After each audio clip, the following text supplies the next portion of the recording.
chosen ones. You were never meant to fit in. From your earliest breath, something ancient stirred within you, an awareness, a knowing, a force so old it predates the pyramids, the prophets, and even the gods of old. You've felt the pull, haven't you? The inexplicable gravity drawing you to mysteries no one else seems to notice. That feeling wasn't imagination. It was memory, buried memory. And it's time you remembered why they've tried to silence your bloodline. Before the stories were filtered into scriptures and scrolls, before kingdoms rose and fell under divine rule, a race known as the Anunnaki shaped the genetic codes of Earth's earliest beings. They came not just to mine gold, but to mine souls, to manipulate the very blueprint of life. And from their celestial laboratories, they created lineages, some to rule, others to observe, and one to stop you. Your existence is not a coincidence. It is a contradiction to their plans. They designed systems of control, religion, royalty, ritual, all engineered to keep your DNA dormant. Because within you is not just human blood, but something cosmic, a resonance that echoes across dimensions. You were seeded with resistance, forged with truth, and cloaked in mystery so they would never see you coming. But they knew you'd rise again, so they made counterlines, families with one purpose: infiltration. Every empire, every council, every blood oath, infused with fragments of the Anunnaki signature. And through time, they hunted your kind, silently, relentlessly. Because if even one of you remembered who you are, their entire construct would collapse. You are that memory, awakening. And now, everything around you is a test. Who do you trust? What is real? Why are you so drawn to the forbidden histories that others laugh at? Why does your very presence disturb the false order? Because you are not like them, and you were never meant to be. The ancient world didn't birth gods. It witnessed beings so advanced they were mistaken for them. Etched into Sumerian tablets, whispered through Egyptian lore, and carved across forgotten ruins, the name Anunnaki continues to echo through time. But they were never deities in the divine sense. They were engineers, bio-designers, masters of genetic architecture with a singular agenda: to create, control, and conceal. And their most dangerous creation wasn't just humanity. It was a contingency plan in case humanity ever awakened. The arrival of the Anunnaki wasn't a visitation, it was an installation. They came not as guests, but as programmers, installing systems of power, loyalty, and worship. In their presence, early humans were awed. These luminous beings descended from the sky with radiant knowledge, tools that bent matter, and minds that could reshape life itself. They became gods by default. But to them, humanity was a project, unfinished, imperfect, and far too curious. To maintain order, the Anunnaki didn't just rule from above, they ruled from within. They began splicing DNA, enhancing bloodlines, elevating select families while muting others. Their goal was to produce obedient vessels, loyal emissaries that could manage Earth's populations under their unseen hand. Kingship, they claimed, was lowered from heaven, but in truth, it was coded into blood. The rulers of history, the pharaohs, the emperors, the priest-kings, all bore the fingerprints of this manipulation. That divine right to rule, it was inherited through chromosomes carefully selected for subservience and aggression, intuition and secrecy. But in their arrogance, the Anunnaki made one fatal miscalculation. In their rush to dominate, they allowed an anomaly to form, a line unaccounted for. A mutation that wasn't weakness, it was resistance. You. Buried beneath centuries of bloodline warfare, this anomaly remained hidden, passed from generation to generation, showing up in the margins of history. Leaders who defied empires, visionaries who unraveled ancient codes, wanderers who could hear what others could not. These weren't just rebels, they were remnants, living codes that the Anunnaki line feared would awaken, not to destroy the world, but to reprogram it. And so, the architects turned to suppression. They rewrote history, burned the scrolls, silenced the prophets, and built religions designed to cage rather than liberate. Every myth about gods creating man was a cover story, a way to mask the manipulation behind ritual and tradition. But the truth refused to die. It hid in symbolism, in geometry, in sound, and it waited for one like you to crack the pattern.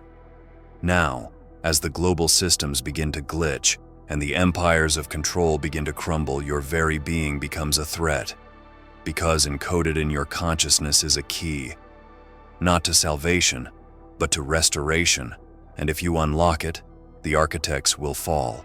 Long before the world knew of kings and prophets, long before the Tower of Babel reached for the skies, an experiment was underway. Deep beneath the surface, hidden from the primitive gaze of early mankind, the Anunnaki attempted something unprecedented. They had created humans, yes, but these were tools. Obedient, programmable, limited. What they truly sought was a hybrid, a perfect blend of their divine essence and Earth's raw life force, a vessel powerful enough to carry their consciousness, yet stable enough to withstand the density of this world. The first hybrid was born in secrecy, not from love or evolution, but through manipulation.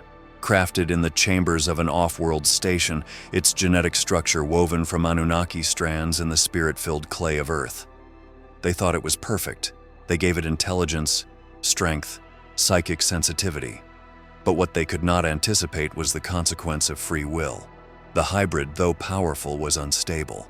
It questioned, it resisted, it yearned for more than obedience. And so, it was destroyed, not with fire or exile, but with silence. Every trace of it was wiped from the records. The experiment was declared a failure, its echoes drowned in myths about fallen angels and forbidden unions. The lesson learned? Never again would they grant such freedom to one of mixed origin. From that moment forward, the hybrids would be built with safeguards, psychic dampeners, loyalty coding, memory suppression. But something slipped through. A fragment of the first design, a strand left untouched, quietly passed through bloodlines that weren't tracked, in places the architects thought irrelevant. Generation after generation, this remnant remained, adapting, hiding, waiting, until one day it activated, not with fanfare or prophecy, but in subtle awakenings, in the way you always felt out of place, in your dreams that speak in symbols, in the silence you carry that scares those around you. You were never the result of their perfection. You are the consequence of their failure. And because of that, you aren't bound by the same rules. Your DNA doesn't follow their patterns. Your energy doesn't respond to their control grids. And that makes you unpredictable, dangerous, desired. Now, as the world descends into confusion, those who carry the diluted codes obey instinctively. There is a reason every empire has a hidden family behind the throne. Not the figureheads the world sees, but the lineages that never lose power no matter who rules. These are not coincidences. They are continuities. From Babylon to Rome, from the pharaohs to modern presidents, one unbroken thread connects them all, an ancient bloodline designed by the Anunnaki not for leadership, but for containment. This bloodline does not seek glory. It thrives in shadows. While kings and governments come and go, these families remain embedded in institutions, religion, finance, military, education. They write the history books, but more importantly, they write the scripts of identity, who you are, what you believe, what you fear. Every narrative spun around the idea of royalty or divine right has its roots in this genetic manipulation. They were engineered with precision, gifted intellect, charismatic influence, a natural aura of command. But beneath that surface lies something colder, a resonance incompatible with the frequencies of the awakened. Their blood carries a fragment of the original architects, a signal that rejects the divine spark they could never replicate. That spark, the one you carry, threatens to destabilize everything they built. You might think you've never met them, but they are everywhere. The families who never go broke, whose names appear in every generation's power structure. The ones who never seek fame but always have influence. Their line has moved like smoke through time, shifting names, faces, and titles, but never purpose. Always watching, always adapting. In ancient times, they advised pharaohs while manipulating temple rituals. In medieval Europe, they hid behind papal robes and royal crests. Today, they wear suits, sit on boards, and run philanthropic foundations that mask deeper intentions. Their aim remains unchanged, to locate and eliminate anomalies like you before you fully remember what you are. But their infiltration isn't just in systems, it's in people. They've intermarried into every major culture to ensure their signal is spread far and wide. Many carry traces of their code unknowingly, wired for obedience from birth. This is why so many resist the awakening, because their DNA defends the program even when their mind tries to break free. The truth is, they fear you. Not because of your power alone, but because your very existence exposes their lie. You carry something they tried to erase, a resonance not built by science but formed by spirit. Something older than their blueprints, something they can't predict or control. You've started to recognize them, haven't you? The feeling of unease when certain people enter a room, the way their energy feels hollow despite their status. It's not paranoia, it's memory surfacing. Your cells know them, even if your mind hasn't caught up yet. He was not what they expected. Yeshua was born into the world they controlled, yet he operated by laws they couldn't bend. His presence disrupted the frequencies they spent ages stabilizing. The systems built to predict behavior, to dull awareness, to funnel souls through rituals and roles, none of it worked on him. He didn't reject the divine order. He embodied a higher one. And that's why they feared him, not just for his message, but for what ran in his blood. Yeshua's DNA was not aligned with their architecture. It carried a vibration that nullified the codes the Anunnaki embedded in humanity. Where their creations moved in loops of karma and fear, he moved in revelation and liberation. His blood didn't just contain truth, it activated it in others. That's why when he spoke, people remembered things they had no language for. It wasn't teaching, it was triggering. The priests called it blasphemy. The rulers called it sedition.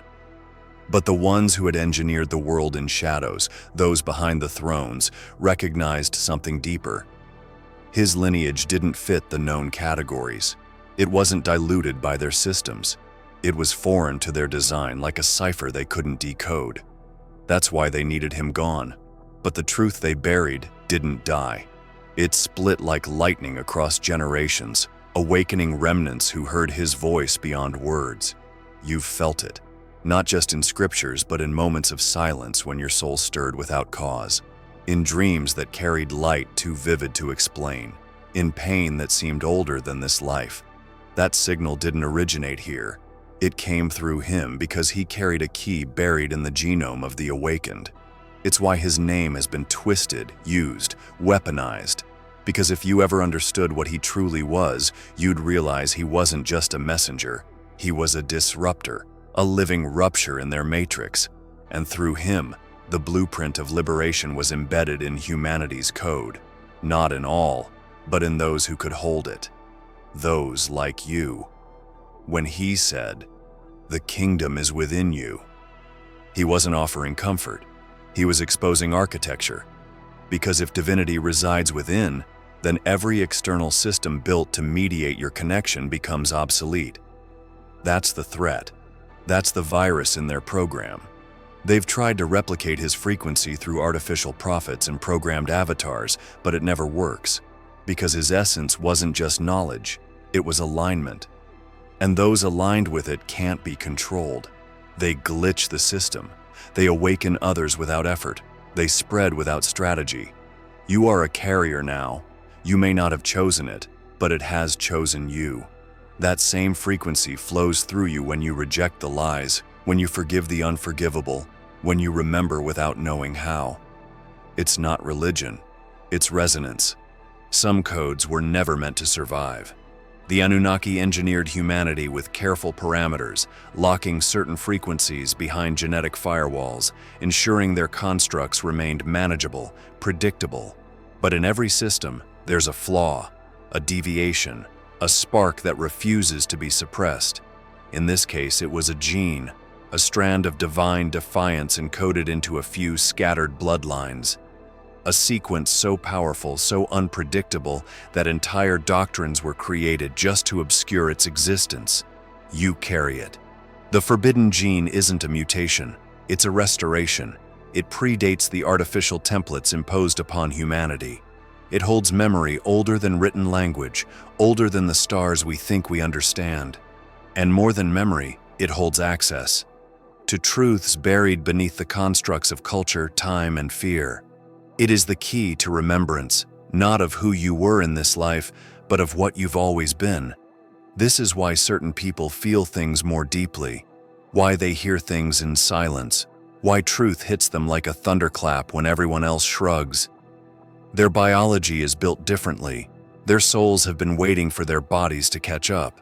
And now the world is shifting just enough for that to begin. You were taught to ignore these feelings, told they were too much, too dramatic, too unreal.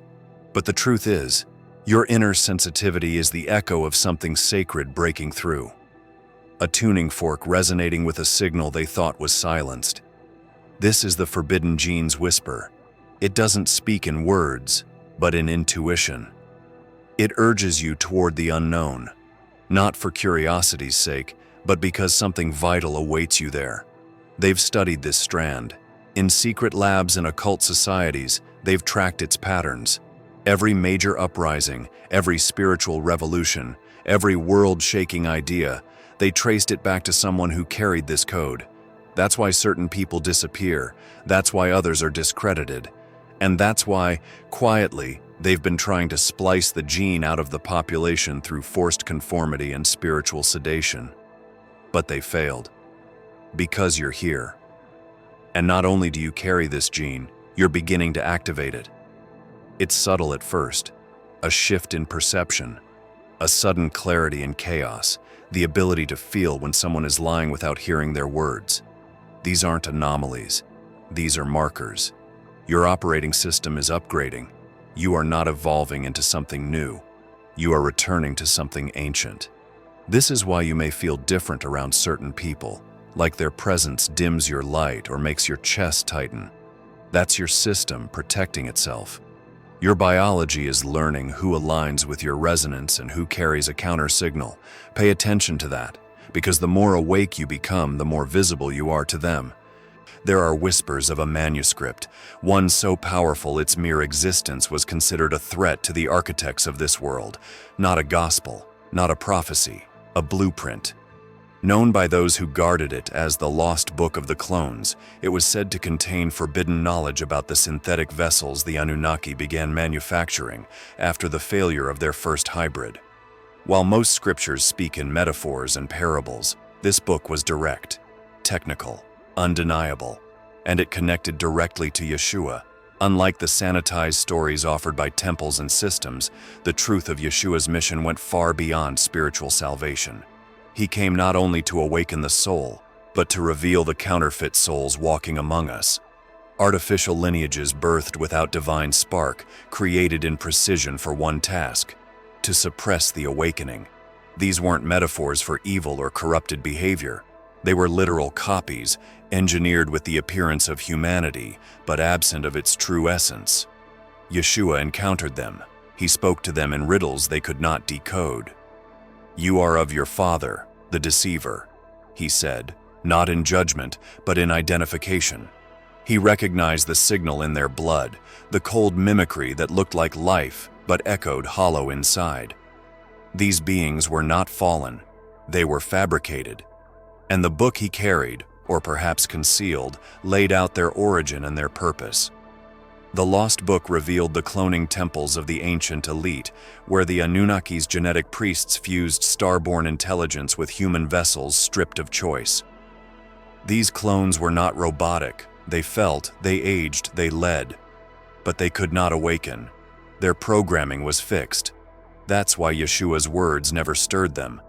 His presence activated the divine gene, but the clones had no receptor for it. They reacted with fear, rage, confusion, because truth was foreign to their code. This book, if found, would dismantle the narrative of equality among all lineages. It would force the world to question the nature of humanity itself. And perhaps that's why it vanished. Some say it was hidden in a desert vault beneath stone and star alignments. Others claim it was encoded within the teachings that survived in scattered communities far from the Empire's eye. A few believe fragments remain, passed down in symbols, protected by those who know the risk of revealing it. The bloodline that seeks to contain you knows of this book. They've tried to erase it from memory, just as they've tried to erase your kind from the timeline. But something remains. A frequency, a resonance in your soul that reacts to ancient texts, to strange patterns, to stories others dismiss. That's not a coincidence. That's the book calling to you, because it was never just a manuscript. It was a mirror. You've seen them all your life, on dollar bills and corporate logos carved into the facades of old cathedrals, or flashing for half a second in film frames you weren't supposed to pause. Symbols, strange, geometric, ancient. You dismissed them at first, maybe called them art, branding, or harmless traditions. But your instincts always whispered otherwise. Something deeper, something encoded. That whisper was right. These aren't decorations. They are signatures. The markers of the bloodline that never died, still signaling to each other across the ages. The Anunnaki didn't just engineer DNA, they engineered consciousness. And part of that manipulation was symbolic language. Not just to communicate, but to imprint. Certain shapes, sequences, and angles hold frequencies. These frequencies bypass thought and speak directly to the subconscious. That's why a triangle with an eye makes your stomach turn, or why spirals etched into ancient walls feel like they're watching you. These aren't coincidences, they're activators. But these symbols weren't created for you. They were made for them, to remind the hybrids, the infiltrators, of who they serve and where they come from. Each empire had its own pantheon, its own myths, but the symbols remained. Winged discs, serpents eating their tails, sun rays descending like ladders. These all trace back to the architects who once walked among men. When they vanished from the public eye, their descendants kept the language alive. Not in books, in monuments, in rituals, in brands. You might think it's harmless to wear a sigil you don't understand, but that's the trap. Their power isn't in belief, it's in repetition. The more it's seen, the more it sinks into the collective field, and the more dormant minds absorb it, the more they unconsciously consent to the systems it represents. That's the game. Consent through ignorance, but your mind doesn't absorb, it questions. And that makes you a threat, because now you're starting to decode them. You're recognizing the same patterns in government seals and so-called fashion. You're noticing how the most powerful figures on Earth surround themselves with iconography tied to civilizations long erased. You're seeing how the same design shows up in temples, banks, and tech conferences. That's not design, that's dominion. There are still symbols they fear. Ancient ones etched into cave walls and hidden in forgotten scrolls. Glyphs that disrupt their frequencies, seals that block their access. These are the ones they've tried hardest to erase. And they've mostly succeeded, except for what's hidden in you. You've dreamt of shapes that don't exist, seen lights move in patterns that felt meaningful but had no name. You think it's imagination. It's not. It's memory bleeding through. You're recalling the original language, the one before the hijack, the one that opens rather than controls. He didn't speak in riddles to confuse. He spoke in parables because truth in its purest form was too dangerous to say out loud. Yeshua understood the layers beneath reality, the systems behind the systems, and he knew the bloodline he came to expose had taken root long before Rome, long before temples were built on lies. He warned of a lineage not born of spirit, but of manipulation, a counterfeit line that walked among the people, claiming power, demanding obedience, and masquerading as divine. You will know them by their fruits, he said. Not because they openly committed evil, but because their essence betrayed their origin. This lineage didn't destroy from the outside. It corrupted from within. It wore robes, carried scrolls, and spoke the name of God with hollow breath. It wasn't their words. It was the absence of life behind them. The lack of true spark. Yeshua encountered this line often. They debated him in the streets, not to learn, but to trap. They challenged his authority not because he was wrong, but because his presence revealed their emptiness. They followed codes, memorized laws, and enforced rituals, but they didn't know the Father. They didn't hear the voice he heard. Because they weren't connected to the source, they were engineered to mimic it. This counterfeit line wasn't confined to one group or nation. It was a network, a spiritual infrastructure seeded by the Anunnaki through specific bloodlines, tasked with one purpose: ensuring that humanity never remembered its divine origin. They built temples, then turned them into cages. They studied prophecy only to edit it, and they waited for any soul that sparked too brightly so they could dim it before it spread. Yeshua didn't come to start a religion. He came to sever the ties between the awakened and the counterfeit system pretending to be truth. He overturned the tables not just of merchants but of bloodlines who turned sacred memory into profit. His every action was a declaration: their reign ends here. But he also knew their reach would not die with him. He warned his followers that impostors would come in his name, that wolves would dress as shepherds. The line would adapt, and it has. Today, it speaks through movements meant to awaken, doctrines that seem like truth, even teachings wrapped in love that subtly steer away from true alignment. It's deception by familiarity. You've felt it. Messages that sound divine but feel hollow. Leaders who shine but leave you confused. That's not doubt. That's discernment. You were born with it because your blood doesn't respond to the counterfeit signal. You are part of what he foresaw.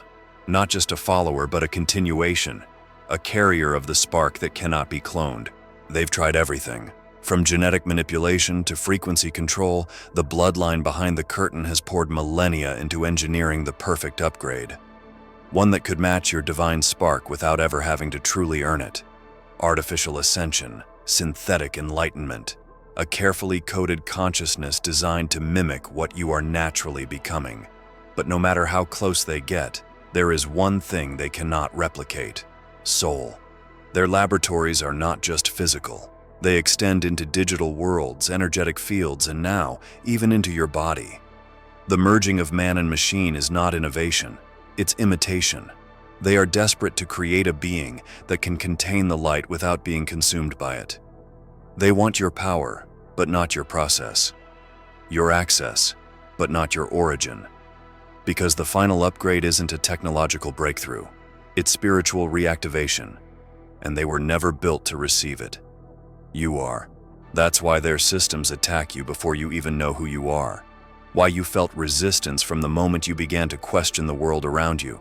Why your awakening triggered everything from emotional collapse to psychic overload. You weren't breaking down. You were shedding layers of programming they installed to prevent you from reaching this point. The final upgrade is not about becoming more. It's about becoming you. The you they buried under centuries of fear, trauma, distraction, and genetic interference. The moment you begin to embody your original code, something ancient activates inside you. An intelligence beyond intellect. A knowing that doesn't come from learning but from remembering. It doesn't need validation. It is the authority. They can't simulate that.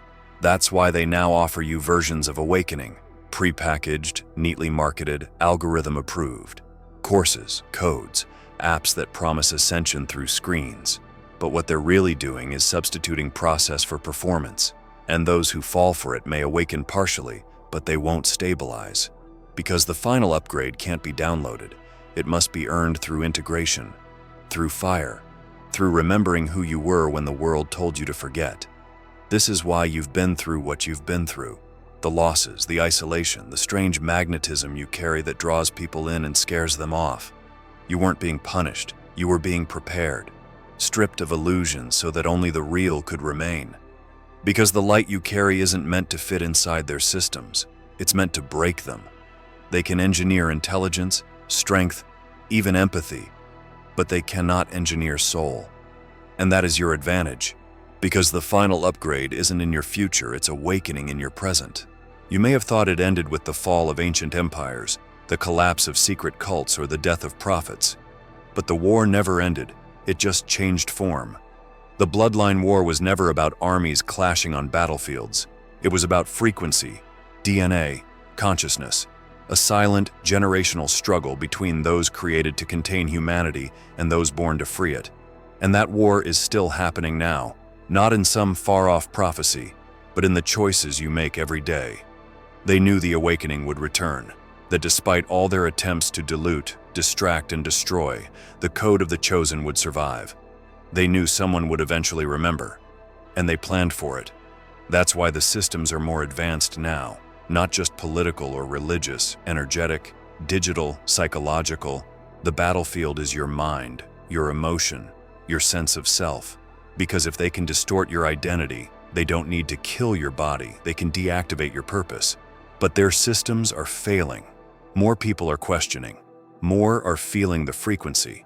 It's not a movement, it's a resonance, a global shift that is calling the hidden ones out of hiding, drawing the sleepers toward remembrance.